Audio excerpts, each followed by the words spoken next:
Salut les gars, donc aujourd'hui j'aimerais parler d'un sujet qui me tient à cœur. C'est principalement, donc le sujet principal de cette vidéo, ça sera l'ennui et ses effets. Est-ce que l'ennui est bénéfique? Est-ce que l'ennui c'est quelque chose de mal? Est-ce que l'ennui c'est quelque chose de bien? On va parler du fait que aussi que la vie est-elle neutre? La vie, est-ce que la vie est bien? Est-ce que la vie est intrinsèquement mal ou bien? Et on va parler un peu de l'univers et pourquoi l'univers donc tel et s'en fiche de nos petites gueules, je crois. Pourquoi l'univers n'a rien à foutre de nous. Donc pour commencer, ça me fait chier. Ça me fait chier que de bord, que dans les très peu modernes, les gars. Les gens, en fait, n'arrivent plus à s'ennuyer, c'est un truc de ouf.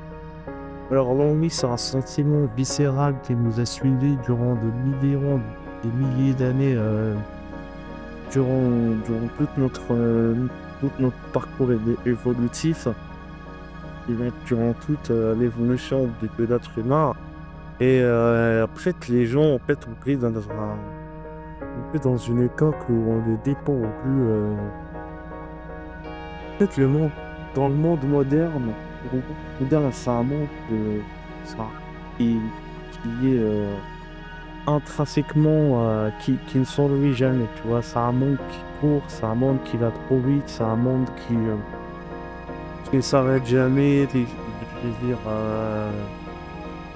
veux dire rien qu'en allumant la télé, tu vas tomber H24 sur des sujets, sur des nouvelles polémiques, sur nouveaux trucs, des nouvelles. Tu vas tomber sur un reportage de guerre, sur des news de Macron qui se fait gifler par Brigitte ou je ne sais pas. En bref, ce que je voulais dire, les gars, c'est que on vit dans un monde qui, euh, qui a perdu, qui a pas, qui est dénué de sens. Avant, dans le monde bon, c'est un monde. Donc, je dis, bon, c'est un monde, je sais pas, d'il y a 200, 300 ans, tu vois, avant la révolution industrielle, avant Internet, avant la télé, avant tout ça, tu vois. Je parle de l'époque de Beethoven, je parle de l'époque des grands poètes, des grands écrivains, des grandes figures qui ont forgé notre monde. Bah, si on se penche un peu sur ces gens, en fait, bah, on se rend compte que en fait, ces gens-là s'ennuyaient beaucoup. Ces gens-là s'ennuyaient beaucoup. D'ailleurs, même Kierkegaard, en fait, il parlait beaucoup de l'ennui, tu vois, dans ses récits, dont il écrit.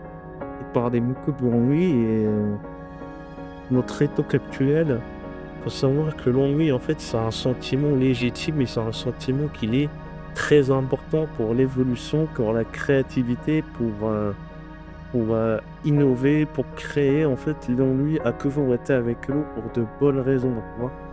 En fait, on voit de plus en plus l'émergence de plateformes, de moyens qui nous empêchent de créer, qui nous empêchent de réfléchir par nous-mêmes. Je veux dire, et sur YouTube, c'est de cliquer sur une vidéo sur YouTube qui parle d'ennui, tu vois, ce qui a vraiment un problème, tu vois.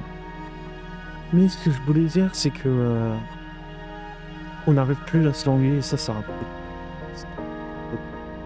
gros problème parce que tu te prends entre un mec qui passe son temps à réagir à des posts Facebook ou à regarder Instagram Reels ou scroller sur son téléphone infiniment en recherchant ces petits pics de dopamine insignifiants.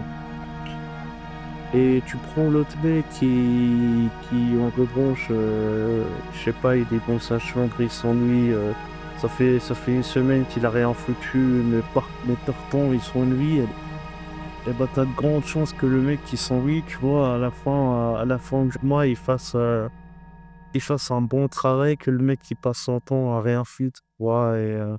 d'un point de vue de création, d'un point de vue artistique, l'ennui, c'est vraiment quelque chose d'important. C'est pour ça que, tu vois, un livre ne sort jamais au bout de un mois, tu vois. C'est impossible d'écrire un livre, surtout quand on lit un livre, c'est-à-dire un roman fictionnel ou une histoire, tu vois. C'est impossible d'écrire une histoire en un mois. Pas totalement possible, mais tu vois, genre, ton sort ne sera pas solide, tu vois. Et ce que je voulais dire, c'est que si vous ennuyez, si vous vous ennuyez, c'est que c'est pour une bonne raison. Moi, la dernière fois que je me suis ennuyé, et ben, je sais pas, je me souviens très bien, j'étais à la plage avec mes parents.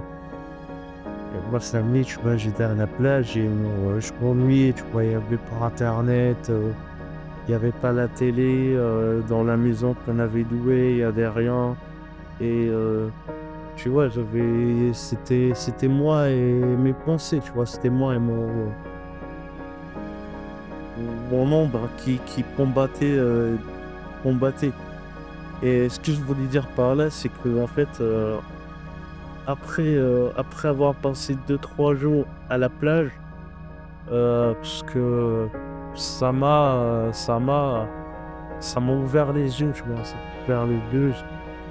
J'ai compris des trucs sur moi-même, j'ai commencé à spéculer, à avoir des nouvelles idées, à apercevoir ma réalité, les objectifs que je voulais mettre en œuvre d'une manière un peu plus réaliste. Et je t'ai pas dit, mais je m'ennuyais beaucoup quand j'étais à la plage. Je m'ennuyais beaucoup parce que moi, les gars, je vous le dis franchement, je suis pas quelqu'un qui passe, je suis pas quelqu'un qui passe son temps à rien foutre. Je suis tout le temps en train de faire des trucs, que ce soit jouer aux jeux vidéo ou bien faire une vidéo, ce que je suis en train de faire maintenant, ou bien dessiner, ou bien écrire. Je suis en train d'écrire maintenant. Et ben, tu vois, en fait, t'as beaucoup plus de chances que tes projets et tes ambitions se concrétisent si tu prends le temps nécessaire de t'ennuyer, tu vois. Et l'ennui, c'est pas quelque chose qu'on peut contrôler, c'est quelque chose qui vient comme ça, c'est quelque chose, je dirais, c'est une substance, c'est quelque chose qui nous dépasse, tu vois. Et c'est comme ça, tu vois. C'est les plus grands savants, les plus grands génies modernes les plus grands génies. Je prends un exemple comme Nietzsche, comme Kierkegaard ou je sais pas quoi, c'est des gens qui s'ennuyaient énormément, tu vois. C'est des gens qui s'ennuyaient énormément, qui passaient leur temps à s'ennuyer. Et quand tu prends un exemple, je sais pas moi, comme Albert Einstein, Einstein, en fait, il s'ennuyait beaucoup durant ses cours. Le mec, il a refait le bac 3 fois, 3 ou 4 fois, tu vois. Il a refait le bac 3 ou 4 fois, parce qu'ils s'ennuyaient. Il devait on lui éduquait, ça n'avait aucun sens. C'était un grand observateur. Il y a aussi Nikola Tesla, tu vois. Einstein, c'était un gros observateur, c'était un mec qui s'ennuyait énormément. Et mon message avec cette vidéo, c'est que si vous vous ennuyez, si vous vous sentez comme une merde, c'est totalement légitime. C'est un sentiment légitime et je vais m'amener une cigarette et bien je vais une cigarette.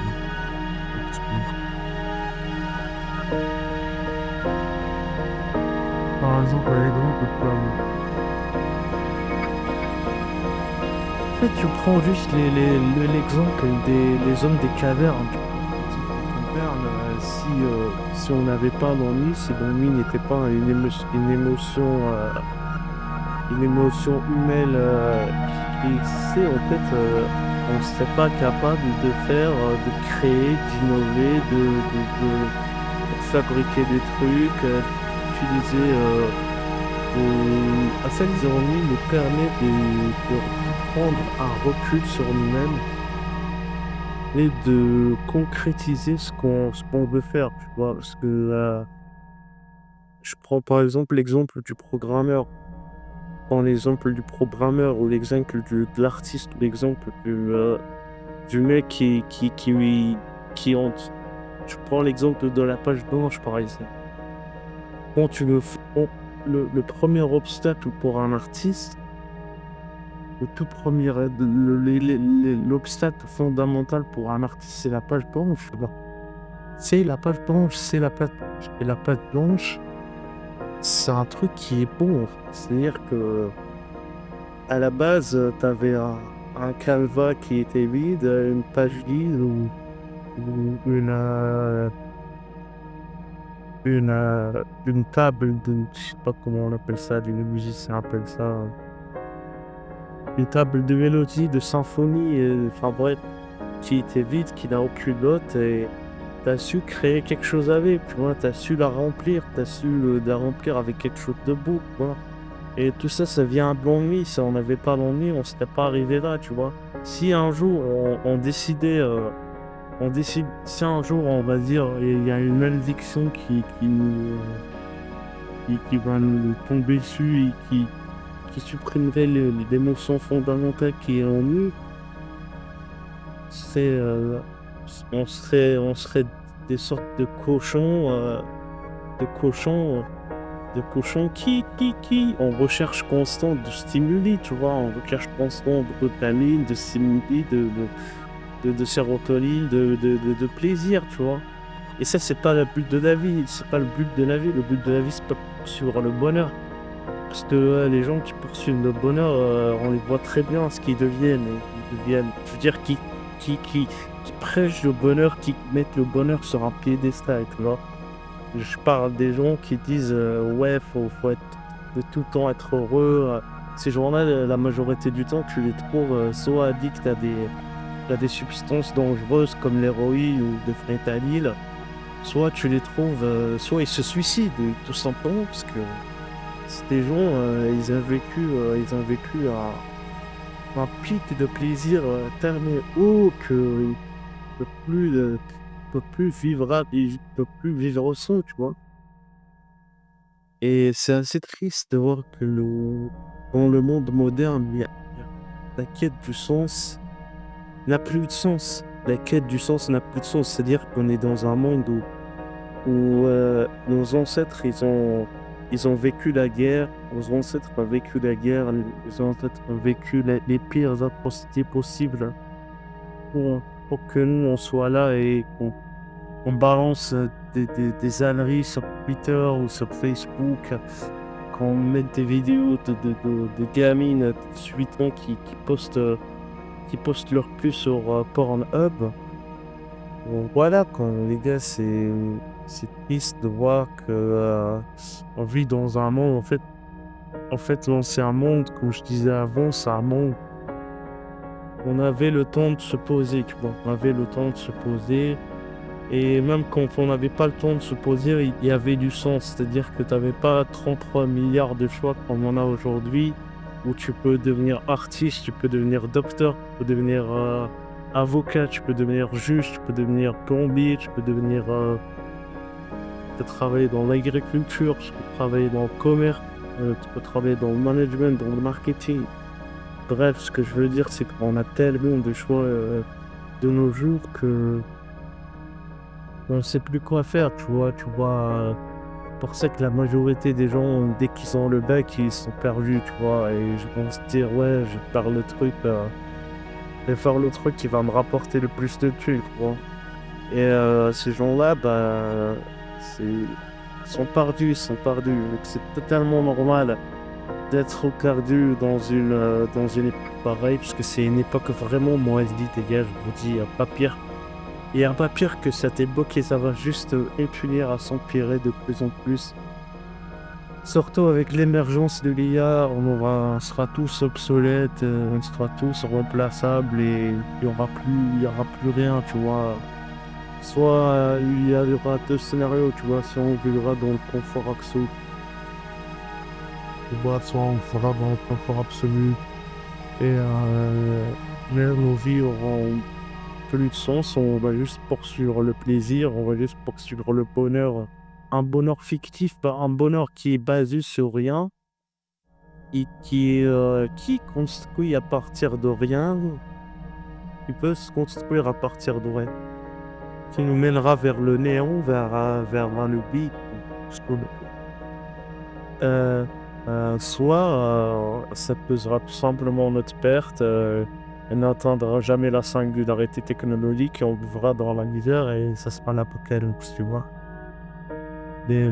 C'est ça. Et parlons-en d'un autre truc, c'est est-ce que la vie en elle-même est neutre, tu vois? Est-ce que la vie est neutre? Pour moi, oui. Pour moi, oui. Pour moi, franchement, oui. Pour moi, la vie a toujours été neutre. Pour moi, l'univers, la planète Terre, et je veux dire, on vit juste dans un espace-temps. On est juste en train de vivre dans un espace-temps qui n'a pas de, y a pas de loi, il n'y a pas de loi prédéfinie dans ce monde. Presque toutes les lois, que ce soit physique, principe, prévoit, c'est des lois qui sont invisibles à nous. Et c'est des lois qui sont juste là pour voir comment l'univers a été régi, comment l'univers fonctionne, comment l'univers continue d'opérer, tu vois. Et les lois de la vie, il n'y a pas de loi de la vie, quoi. Il n'y a pas de loi de comment vivre sa vie. Tu vis ta vie comme tu le souhaites, et tu en fais ce que tu peux. Et c'est ça aussi la beauté de la vie, c'est qu'on peut en faire ce qu'on peut. On peut devenir un médecin, on peut devenir un artiste, on peut devenir un écrivain, on peut aider des gens, on peut devenir artiste le plus total, on peut cracher sur les gens, on peut tuer des gens, on peut massacrer des gens, on peut faire des génocides. Mais là où je veux en venir, c'est que la vie en soi est neutre. C'est ça le message de la vidéo, c'est que la vie est neutre. La vie, je veux dire, pour moi, quelqu'un qui me dit, il y a deux scénarios, tu vois, c'est soit quelqu'un me dit la vie est magnifique, ou soit quelqu'un me dit la vie c'est de la misère, la vie est pathétique, la vie n'a aucun sens. Avant, j'étais un pessimiste. Avant, je disais que la vie, c'était de la merde. Tu vois, je disais que la vie n'a aucun sens. La vie, c'est de la merde. On est né de poussière et on finira dans la poussière, tu vois. Mais aujourd'hui, ce n'est plus mon discours. Et le discours a changé vers un truc où je me dis que l'univers est neutre. L'univers est neutre, la planète est neutre et l'humain, c'est juste l'humain qui est là pour créer du sens, pour faire des trucs, pour en créer quelque chose, tu vois. Et voilà quoi, je veux dire, la vie est neutre, la vie est... Il n'y a pas de choix prédéfini, il y a pas de traces, il n'y a pas de... Déjà, moi, j'aime bien prendre cette métaphore, c'est de dire que la vie, c'est comme un grand champ de pomme, tu vois, c'est un large champ de pomme. C'est un large champ de bambou et on pourrait dire que c'est une forêt aussi, très bien. La vie est un large champ de bambou et on a deux choix, tu vois, c'est soit de parcourir le champ de bambou, de découvrir de nouveaux trucs, de découvrir qu'il y a des pambas, qu'il y a des espèces, des oiseaux, des trucs, des machins, de subir la vie, de subir la vie. C'est que les gens, en fait, dans le temps moderne, ils veulent même pas subir leur vie. Ils veulent pas faire face aux situations dangereuses, ils veulent pas prendre des risques. Ils veulent toujours rester dans un boulot, dans un salaire, dans une voiture, dans une maison. Ils veulent avoir la belle maison, la belle voiture, une femme et des enfants, mais ils veulent pas prendre des risques, ils veulent pas vivre une vie qui est basée sur des risques, une vie beaucoup plus pimentée, mais peut-être courte, mais beaucoup plus pimentée. Quand je dis ça, je parle pas d'être un dealer ou de devenir le prochain Pablo Escobar, tu vois. Je parle juste de trucs simples, tu vois. La première étape pour les gens là, qui prennent la vie trop au sérieux, c'est de la prendre moins au sérieux. Arrêtez de prendre la vie au sérieux parce que la vie, on le fait. Au final, au final, on va tous crever, tu vois. On va tous crever, on va tous être oubliés, on va tous, c'est comme elle dit, nous ici, on est laid de poussière, on finira à la poussière, tu vois? Et c'est exactement ça, mais sauf que mon point de vue de ça a changé. C'est-à-dire, je prends plus de la définition comme étant un truc, pessimiste, mais plus comme étant quelque chose de beau, tu vois? C'est qu'un jour, c'est que la vie est finie, tu vois? Imagine, toi, tu dois vivre dans un univers où ta vie ne serait pas finie, ta vie serait illimitée, tu pourrais vivre, tu pourrais une vie infinie, une vie qui n'en finirait jamais, ça serait un enfer, les gars, ça serait un enfer, ça serait un enfer, ce serait l'enfer sur terre. Bah, c'est pas envisageable. Mais voilà, c'est ça. En parlant de l'univers, l'univers en soi, c'est un univers qui est froid, qui est cruel, c'est un vide abyssal, de néant qui n'en a rien à foutre de notre gueule. Non, en soi, l'univers est neutre, tu vois. Si un jour, un astéroïde de la taille de la Lune venait à frapper, la Terre, ça changerait rien à l'univers, ça changerait rien sur le plan cosmique, tu vois. C'est juste que d'un point de vue humain, d'un point de vue moral, d'un point de vue de ce que nous, de ce que notre perception de nous-mêmes nous dit, les gens diront, ouais, putain, c'est terrible, alors on s'en bat les couilles, tu vois. Donc c'est ça, ce sera tout pour cette vidéo. Et merci pour les gens qui ont liké, une vidéo sur la psychiatrie. Je vous dis, à la prochaine. Peut-être que je vais refaire, une autre vidéo, dans ce même style, je sais pas. On verra. Tu vois. Merci pour votre visionnage. N'hésitez pas à vous abonner. N'hésitez pas à interagir dans les commentaires, les gars. Ça m'a fait du mal de voir qu'il y avait autant de vues sur la vidéo sur la psychiatrie, mais qu'il n'y avait pas de gens qui avaient posté des commentaires, sur, leur propre expérience ou même leur avis. Donc n'hésitez pas à interagir dans cette vidéo, tu vois. Allez, merci les gars. Merci.